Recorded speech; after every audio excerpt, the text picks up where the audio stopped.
Привет всем юным и не только гоночным инженерам. На связи Андрей. Вы давно меня просили записать видео о живой настройке машины, но я лично не смогу передать вам все, что я чувствую, когда управляю автомобилем, поскольку каждый чувствует по-своему. Поэтому спасибо Эйнштейну за теорию относительности, я прибегну к цифрам, то есть к тому, что менее субъективно. Я не буду изменять традициям, поэтому хочу сказать спасибо всем, кто подписался, пишет комменты, ставит лайки. Ребята, именно вы продвигаете мой канал, и все большее количество людей смотрит мои видео. А это моя основная цель – поделиться полученной информацией и дать определенный стимул для начинающих симрейсеров, чтобы наше грамотное сообщество росло.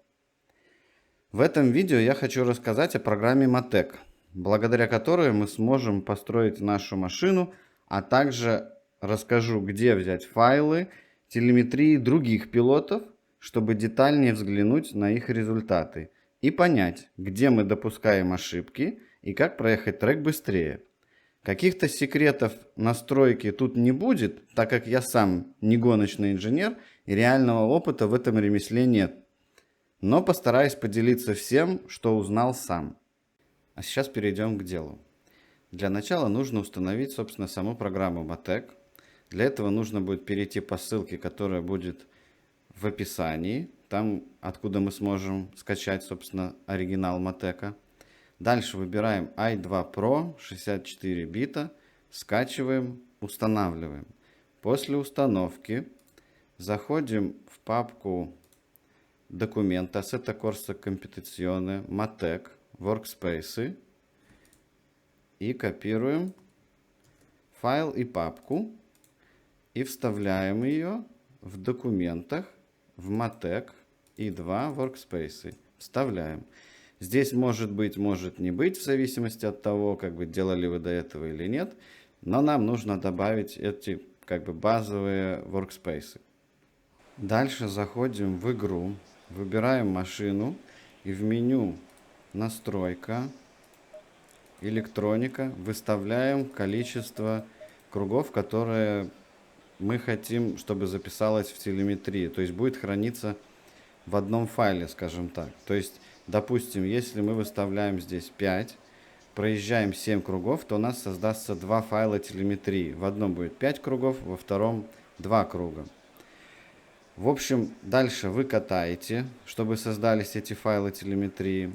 Они будут находиться в папке документа Assetto Corsa Competizione Matec. Дальше заходим на сайт Matec SCRD, ссылка будет в описании. И ищите трассу, к примеру, которая вам надо. В данном случае нам нужна Suzuka. Выбираем машину, которая нам нужна. Возьмем просто любой файл. Смотрим, какой у нас там лучший круг получается. Вот 20137. Все, качаем этот архив. В этом архиве будет храниться два файлика, собственно, сама телеметрия плюс обязательный файл с логами. Дальше все это дело разархивируем, сделаем прямо сюда. Вот. И вот эти два файла копируем и вставляем в Assetto Corsa Competizione Matec. Ну вот они у меня уже есть, поэтому я их копировать не буду. Отлично. Часть работы сделана. Теперь будем приступать непосредственно к самой программе Matec. Итак, собственно, запускаем программу Matec. Либо здесь сразу появится вот наш Workspace BaseACC, либо его надо будет открыть отсюда. Или импорт и указать то, где он, собственно, лежит, то есть куда мы его копировали. Это у нас должно быть в Matec i2 Workspace, не Assetto Corsa. Окей, у нас это есть. Открываем. Дальше. Заходим во вкладку Data и ищем. И нам здесь надо открыть наши файлы телеметрии. Поэтому мы заходим в документы, Assetto Corsa, Matec. И вот, собственно, наши все файлы. Вот. Для этого надо будет выбрать так, название. Вот у нас 720. Это свежее. Это не то, мы не катались. Вот этот. И последний. Это, собственно, тот, который мы скачали с сайта. Открываем. Отлично. Дальше. Еще раз заходим во вкладку Data. И здесь нужно выбрать самый быстрый круг. Ну, естественно, это непонятно, как он тут получился, этот быстрый круг. Вот из того файла, что мы скачали, берем быстрый круг и указываем, красненьким помечаем, это значит самый быстрый круг. Дальше мы для сравнения можем выбрать еще несколько кругов. Поэтому из, собственно, уже моего файла с телеметрией я указываю, что у меня здесь самый быстрый круг 202.907. Все. Получается, что мы как бы сейчас будем сравнивать самый быстрый круг какого-то игрока и мой, чтобы понять и проанализировать, что, собственно, я делаю не так и почему человек едет быстрее. Итак, давайте для начала разберемся с самой программой немножко, кое-что поднастроим, чтобы нам было удобнее и приятнее пользоваться ей. Во-первых, хотелось бы немножко сказать про Workspace. Это, собственно, то, что мы открыли, импортировали, да, вот это наш Base ACC. Workspace — это своего рода шаблон, который будет хранить настройки всех наших вкладок и каналов. Каналы — это вот скорость, канал там, выбранной передачи, использование тормоза, газа и так далее. Собственно, Workspace и будет хранить всю эту информацию. У нас есть разные вкладки, уже подготовленные в этом шаблоне, и сегодня про них и пойдет речь. Но для начала я хотел бы немножечко подправить визуальную часть Matteka, программы этого шаблона, для того, чтобы было приятнее. Потому что мне не очень нравится использование тормоза там, фиолетового цвета, а газ красный. Как правило, тормоз идет как бы красного цвета, да, газ зеленого. Поэтому мы это легко можем сделать. Нажимаем правой кнопкой мыши где-нибудь, выбираем Properties. И здесь у нас есть набор или как бы группы с каналами. Скорость, обороты и так далее. Сюда же мы можем добавить новую группу, выбрать какой-то новый канал. Там угловая скорость, там еще что-то. То есть это все мы можем кастомизировать. Но в данном случае давайте поменяем просто цвет, собственно, линий в нашем канале. Тормоз у нас будет красный, газ у нас должен быть зеленый. Отлично. Мне так намного приятнее. Дальше. У нас есть лесенка такая, не очень приятная. Чтобы как бы сгладить это и выглядело это более читабельно, мы на самом названии как бы канала нажимаем правой кнопкой мыши, видим фильтр. Все, здесь указываем хотя бы один сэмпл. Все, этого достаточно, чтобы было более гладко и приятнее изучать. То же самое сделаем на канале использования акселератора. Окей. Вот сейчас, в принципе, мы готовы к тому, чтобы изучить. Ах, да, вот еще что. Чтобы было приятнее и как бы проще изучать, что это. Вот первый поворот. Но это не всегда возможно просто представить себе. Поэтому мы можем добавить через View, Show Track, мы можем добавить картинку, собственно, нашего трека. И когда мы будем двигать курсор, мы видим, что красный круг, он двигается. Это как бы индикатор нашей машины, маркер нашей машины. Итак, первая вкладка. Это у нас Compare с определенным набором каналов. Мы это все уже поднастроили, поэтому давайте сейчас попробуем немножечко разобраться и изучить, где я теряю и почему. Значит, сразу видно, что с самого начала, скажем так, после длинной прямой, моя скорость на там, 5 километров медленнее, чем у более крутого, более быстрого игрока. Это говорит о том, что, скорее всего, я из последнего там или из последних двух поворотов вышел медленнее, соответственно, и потерял вот эти 5 километров на прямой. Дальше, первый поворот. Тормозить мы начинаем, можно сказать, одинаково, и газ отпускается тоже. Значит, вот эти вот такие, как бы, холмики наши, это по факту, когда мы скидываем передачу, немножко подкидывает газ. Так что на это, как бы, внимание тут обращать, я думаю, не стоит. Но видим о том, что я начинаю, то есть получается желтая, там вот фиолетовые, зеленые линии. Это линии, собственно, более самого быстрого круга. А белые это уже как бы мои. Поэтому видно, что я начинаю скидывать передачи раньше, чем это делает, собственно, более быстрый игрок. Это первое. И идет очень большая потеря времени. Это вот уже получается 14 почти километров в час разница. Это очень большая. Дальше смотрим.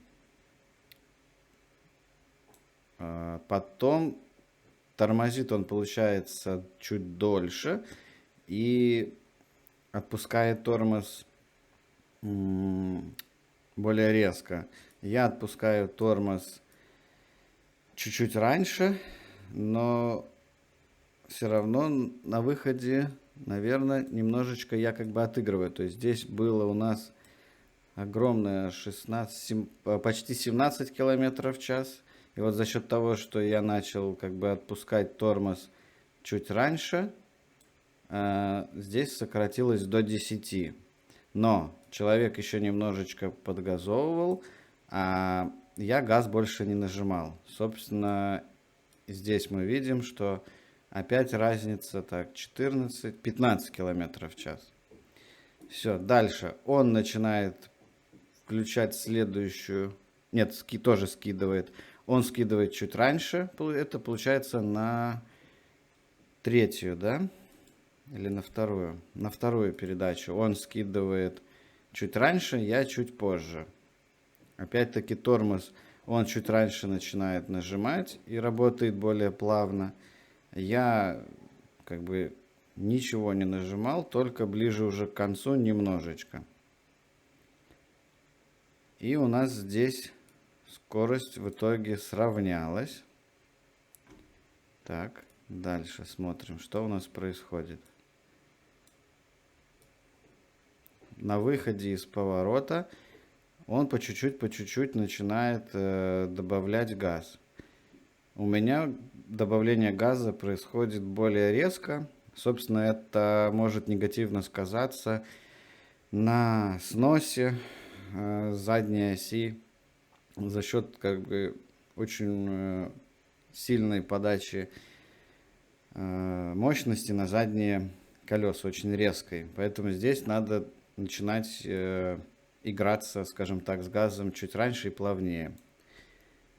Так, что дальше? Какие еще интересные моменты? Опять-таки, это у нас после... Какой-то у нас получается как 4-й поворот.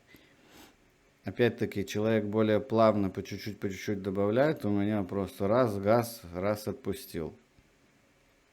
Это не очень хорошо.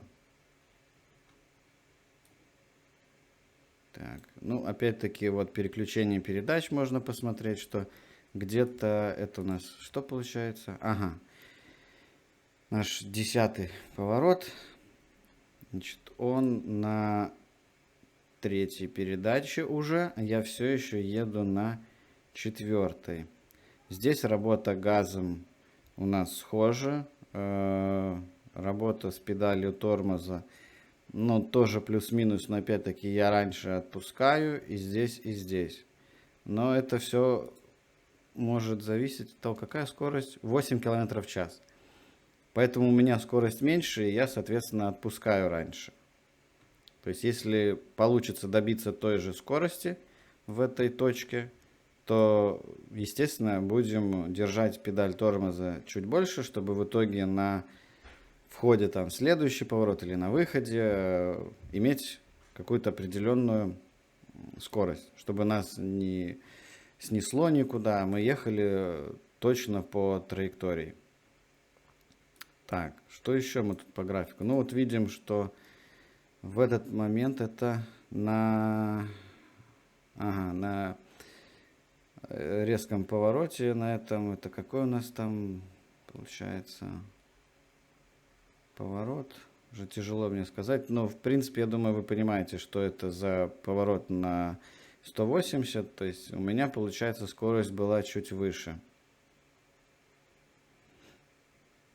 А почему? Потому что возможно переключение передач у нас плюс-минус одинаковые. Возможно из-за того, что я раньше отпустил просто тормоз и как бы докатывался, плюс ко всему начал открывать газ раньше. То есть здесь я как бы наоборот хорошо отыграл этот поворот. Ну и собственно вот все таким образом мы можем смотреть, читать вот эти диаграммы, скажем так, вот эти наши телеметрию, чтобы понимать, как бы, где нужно, возможно, раньше открывать газ, где там плавнее, как работать с передачами. То есть, ну, это такое вот первая вкладка, это, скажем так, ознакомительно, да, для сравнения того, что, собственно, каких-то основных базовых вещей. Итак, следующая вкладка драйвер. Ну, по факту она отображает ту же самую информацию, что и было во вкладке компе, но здесь добавлен еще угол поворота руля и два канала G-LED, G-Long. Ну, если с углом поворота руля все плюс-минус понятно, то есть как игрок поворачивает руль с более быстрым кругом, да, и как бы моя работа с штурвалом, вот тут очевидно видна разница именно в графиках, но опять-таки мы можем попробовать это визуализировать. Для этого можно добавить steering wheel, здесь в виде канала указать steering angel, окей, здесь overlay, все. И вот, собственно, получается окошко, сравнение, но более визуально и понятно. Вот. Если руками как бы менять вот эту вертикальную линию, то окошко пропадет. Честно, я не знаю, как его здесь именно сохранить. Поэтому самый, как бы, более-менее, возможно, простой вариант. Я просто копирую это. К примеру, хочу вот отсюда посмотреть. Вставляю Ctrl-V, стандартная клавиша, и нажимаю просто Play. Здесь можно указать скорость больше, меньше, и нажимаю Play. Все, и здесь видно, как красное, то есть более быстрый игрок работает с рулем, и как я. То есть он более как-то это плавно делает, у меня получается более нервная, наверное, немножечко, более резкая работа, собственно, со штурвалом, с рулем. Также у нас добавилось еще два канала. Первый это G-Late, это сила перегрузок в поворотах, и G-Long, это сила перегрузок на стадиях торможения и ускорения. Собственно, что дает нам этот график, эти значения? Значит, если у нас достаточно крутой поворот и скоростной, то это значение должно быть достаточно высоким, поскольку это характеризует, насколько сильно, да, мы используем все доступное для нас сцепление с трассой. Соответственно, где-то на прямых или не крутых поворотах, на скоростных или медленных, это не будет здесь высоким значением, но очевидно то, что перегрузок здесь особых и не будет. Но вот в скоростных, таких более крутых, это будет являться определенной характеристикой. Используете вы все доступное сцепление шин с трассой или как бы нет. Собственно, больше я добавить ничего здесь не могу, каких-то точных или конкретных значений я тоже привести не могу, но общее понимание, как я это понимаю, вот, и как, собственно, люди говорят об этом, то это вот как раз та самая характеристика, которая будет отображать, насколько эффективно мы используем нашу силу сцепления. То есть, возможно, где-то надо скорость поднять.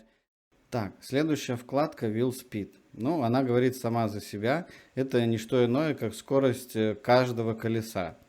Данная информация должна помочь увидеть чрезмерную пробуксовку или при сильном торможении блокировку какого-то колеса.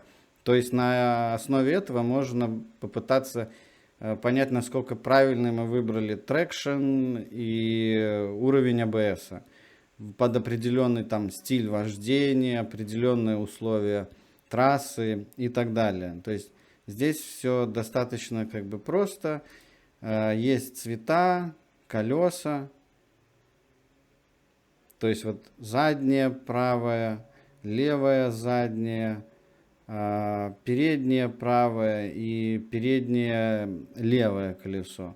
Все, и мы можем увидеть разницу, допустим, в том, какое значение там было у человека, то есть показано, и какое у нас. То есть вот разница, к примеру, между двумя передними колесами в данном случае составила 3 километра в час. Вот. Ну, то есть это как бы вот такая какая-то характеристика. Так, следующая, четвертая вкладка, это USOS, это understeer и oversteer, то есть избыточная и недостаточная поворачиваемость. Эта вкладка, в принципе, даже из названия нам говорит о том, что здесь мы можем проанализировать поведение машины на отклик руля.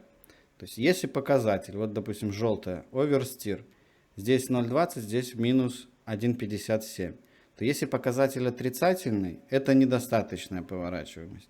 Если положительное значение, то это избыточное. Это значение рассчитывается по формуле, для которой входными данными являются скорость, угол поворота руля и G-late, то есть перегрузка в повороте, а также положение педалей тормоза и газа. Более подробно мы поговорим об этом в отдельном видео, когда я найду больше информации, опробую ее сам. Тогда, я думаю, мы сможем снять отдельный ролик касательно только одной этой вкладки и детально ее разберем. Пока, к сожалению, никакой больше информации дать не смогу. Итак, следующая вкладка это RPM History. По факту это визуализация выбранной передачи и использование двигателя в течение какого-то выбранного периода. Он, в принципе, является, вот эта вкладка, показателем того, на какой передаче, с какими оборотами, какая генерируется сила перегрузки, вот этот вот G-long. Получается, что благодаря этому графику мы можем понять, то есть на каких оборотах у нас начинает падать вот эта сила перегрузки, соответственно, все, машина уже теряет как бы разгонную силу и, грубо говоря, начинает клевать. Но для меня, честно говоря, этот график не столь понятный или столь информативный или результативный. То есть, вот, допустим, 7500 и у нас генерируется сила 0,46. 7700 0,43, да, там чуть-чуть поменьше, но в то же время здесь 7400 0,35. Для меня большим как бы интересным показателем является вкладка драйвер, где мы можем посмотреть передачу, обороты и, собственно, вот я выключил G-late, просто выбрал height, оставил J-long, и здесь можно посмотреть, что вот у нас была там первая передача, окей, вторая передача. Вторая передача, 7400, переключили. Все, у нас сразу пропало немножко, потом вернулось. То есть получается у нас здесь 0,62, было 0,56. Я же переключаюсь, получается, позже.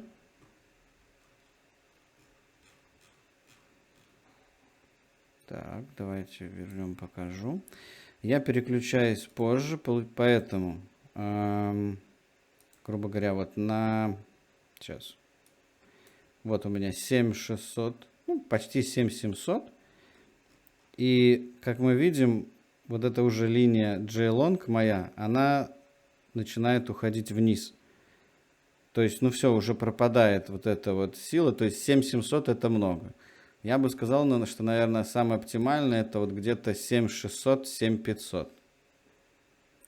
Вот приблизительно такие выводы я могу сделать по вот этой вот вкладке. Итак, следующая вкладка это SASP Histo, ну понятно, Suspension History. Это гистограмма подвески. Как мне кажется, это одна из полезнейших вкладок для настройки авто. Данный график визуализирует скорость работы подвески. Идеальной визуализацией является как бы форма колокола. Она указывает на то, что подвеска сохраняет небольшую скорость отбоя и сжатия, что хорошо сказывается на получении максимального сцепления, так как подвеска не работает на пике ее возможностей. И как я говорил, изменение аэродинамики обязует изменение настроек подвески. Я понимаю, что одна из самых интересных вкладок это, но сейчас я вам не хочу подробно рассказывать, как, что. Я лучше подготовлю отдельное видео, где я расскажу, в каких пределах и как должен выглядеть этот график, и как его настраивать на собственных живых примерах. Будем кататься и будем смотреть, как, собственно, настроить нашу подвеску оптимальным образом. Так, следующая вкладка это SASP-TRV, Suspension Travel. Эта вкладка обычно используется совместно с предыдущей, то есть с гистограммой подвески. Тут мы можем получить информацию о том, как влияет прижимная сила на сжатие подвески.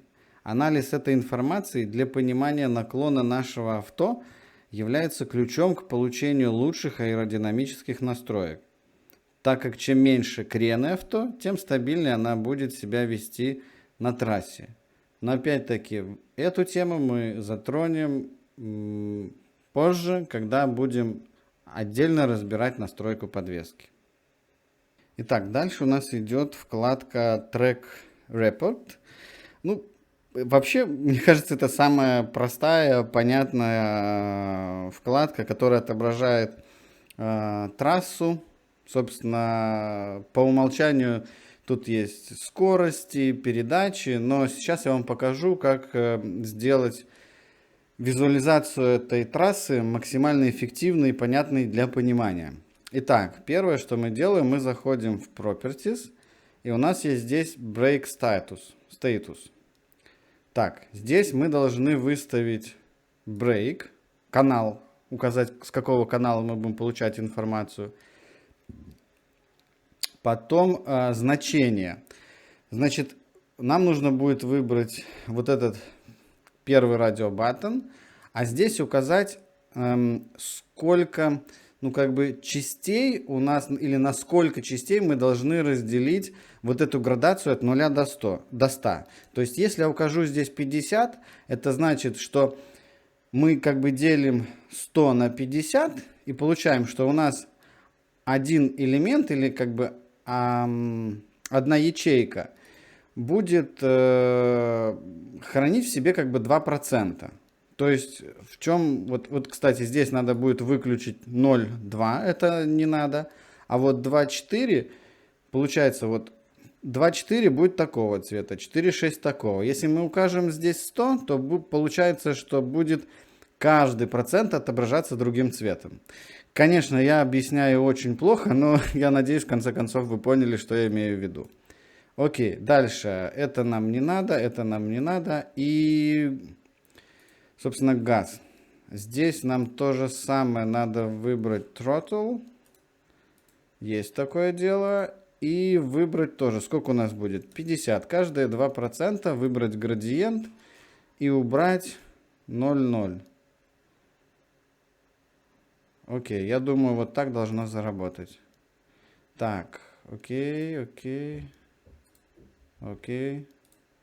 Да, вот. И сейчас мы здесь видим вот такой градиентик, что вот здесь мы начали тормозить, потом вот игрок добавил газу, я просто катился, он чуть больше тормозил. То есть такой визуальный эффект, кто где тормозил, белое это ничего не происходило, ни газ, ни тормоз. Собственно, зеленый это тормоз, ну и насколько он был нажат. Можно оставить так, можно, к примеру, добавить еще, может быть, еще более наглядно, чтобы это все было. Добавим барс, выберем брейк, выберем цвет красный. Окей. Добавили. Так, вот сюда. И добавим еще для газа, для throttle, собственно. И у нас это будет зеленого цвета. Пусть будет такой зеленый, не страшно. Окей. Вот. Если у вас вдруг пропадают по клику вот эти бары, эти диаграммы, надо просто вот здесь выбрать бэкграунды. То есть раз, они пропали.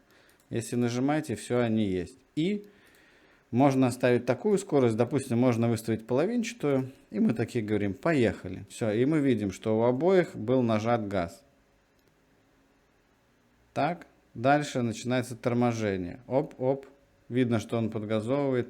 То есть, ну, вот таким образом мы можем еще раз посмотреть на то, собственно, как происходит прохождение круга двух, как бы, ну, или ваших лучшего результата и более худшего.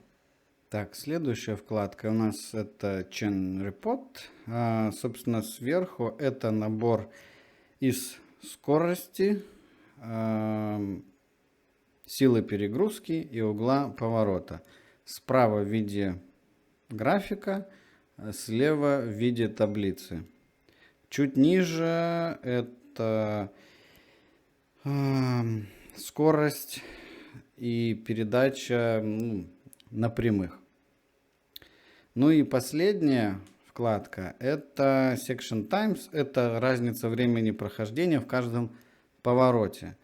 В общем, может помочь понять, в каком повороте мы больше всего проигрываем. Но, как видим по умолчанию, вот у меня она выглядит так. Для того, чтобы ее настроить правильно, нужно зайти в свойства Properties и здесь выбрать Outing, Labs, Track, Section и Default. Вот наши все повороты, и мы указываем Default. Все. И здесь мы видим первый поворот, второй и разницу и так далее. Итак, давайте подытожим. Программа интересная, полезная, но достаточно сложная. Я имею в виду понимание того, что каждый график означает, куда смотреть и что крутить в машине. Все нюансы подвластны только гоночным инженерам, а я джуниор-гонщик, скажем так. Поэтому я только пытаюсь разобраться в теории или в матчасти, кому как удобнее, чтобы максимально быстро и эффективно прогрессировать. И хочу этим делиться с вами, то есть всему, что мне получается понять, изучить, я делюсь этим с вами. Поэтому я очень надеюсь, что это видео было для вас интересным и полезным, и вы сможете начать записывать вашу телеметрию и сравнивать ее с результатами других, более быстрых гонщиков, и понимать, где и почему вы теряете время. Лично для меня это было действительно интересно и полезно. В общем, по мере того, как я буду разбираться, буду снимать еще видео про телеметрию и не только. А вам спасибо большое за просмотр. Пишите комментарии, как я говорил. Главное, понятные и аргументированные. Будем со всем этим разбираться и учиться вместе. Подписывайтесь и ставьте лайки, если считаете, что оно того стоит. Всем добра, берегите себя и до новых встреч!